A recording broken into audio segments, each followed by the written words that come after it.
Bonjour tout le monde! Aujourd'hui je vous propose de réaliser ces 4 DIY déco pour l'automne et on va commencer tout de suite avec ces jolies citrouilles. Donc pour cela on aura besoin de citrouilles en céramique, de peinture blanche, de glu, de feuilles dorées, de 2 pinceaux, donc un format très plat et un autre un petit peu plus épais. Alors dans un premier temps je viens simplement recouvrir les citrouilles avec de la peinture blanche. J'essaye de rendre le résultat assez uniforme et opaque. Vous pouvez aussi opter pour de la peinture en bombe, ça sera un petit peu plus rapide et le temps de séchage sera également assez réduit. Une fois que c'est bien sec, je prends de la glu que j'étale à l'aide du pinceau et je l'applique dans les rainures en fait de la citrouille et je me munis d'une pince à épiler pour pouvoir prélever délicatement les feuilles de papier doré et ensuite pouvoir les fixer.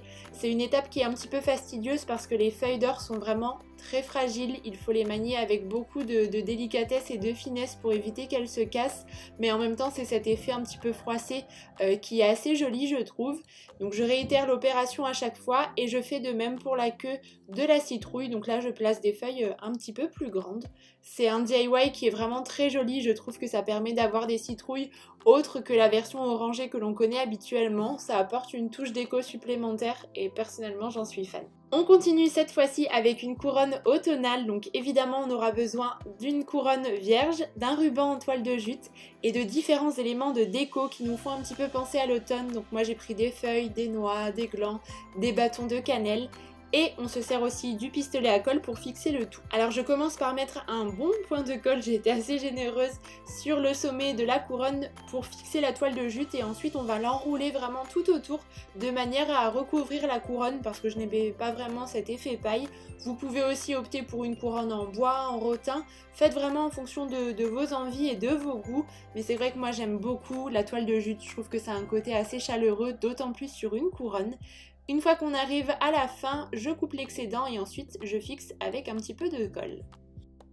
Ensuite, je place simplement les différents éléments que j'ai sélectionnés mais sans les fixer. Comme ça me permet de faire des essais, de voir ce qui va ou non et de pouvoir les changer de place avant que cela soit vraiment bien collé.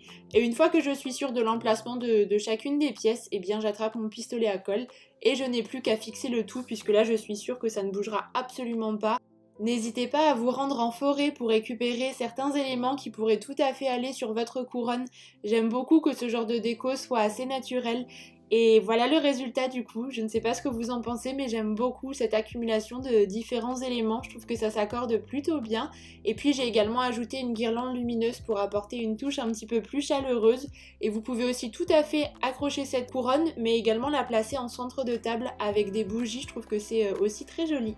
En parlant de centre de table, je vous propose une autre version. Alors cette fois-ci on aura besoin d'un grand plateau, de petites citrouilles, différents éléments en bois, de bougies blanches, et également de jolies feuilles aux couleurs automnales qu'on aura au préalable ramassées, de peinture blanche et d'un petit pinceau très fin. Alors cette étape est tout à fait optionnelle mais j'ai décidé de prendre un petit peu de peinture blanche et de décorer les feuilles que j'avais pu ramasser. Donc j'ai fait le contour, des petits points, vous pouvez réaliser différents dessins ou alors laisser les feuilles telles qu'elles sont.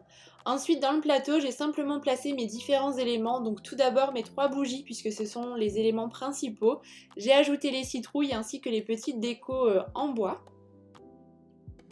Et ensuite j'ai placé les feuilles là où je le souhaitais. Je trouve que c'est une déco qui respire vraiment l'automne, les couleurs sont chaudes, ça me plaît énormément.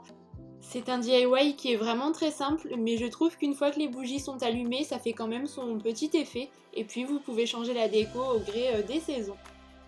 Et enfin, j'ai fabriqué une guirlande de feuilles à paillettes. Alors peu de matériel est nécessaire puisqu'il faudra de la corde, des paillettes, de la colle en spray et des feuilles. J'ai opté pour des feuilles synthétiques puisqu'il fallait quand même qu'elles soutiennent le poids de la colle et des paillettes. Donc je vaporise simplement la colle sur la feuille et ensuite je saupoudre un petit peu de paillettes. Moi j'ai opté pour du doré parce que c'est une couleur que j'aime énormément, mais vous pouvez aussi vous diriger vers des teintes marronnées, cuivrées, c'est aussi très sympa. Et ensuite une fois que c'est fait, je les place sur du carton puisque la feuille est quand même assez mouillée.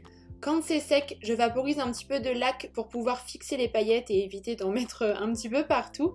Et à l'aide d'un pic à brochette en métal, je troue la partie inférieure de la feuille pour pouvoir passer simplement la corde à l'intérieur et puis finalement construire la guirlande. C'est quelque chose que vous pouvez aussi réaliser avec des feuilles brutes si vous voulez apporter une touche colorée. Moi c'est vrai que je suis plutôt adepte du doré et puis ça se fond très très bien à la déco. Ces 4 DIY déco pour l'automne sont terminés, j'espère sincèrement qu'ils vous auront plu. Si jamais vous les reproduisez, n'hésitez pas à m'identifier sur vos photos.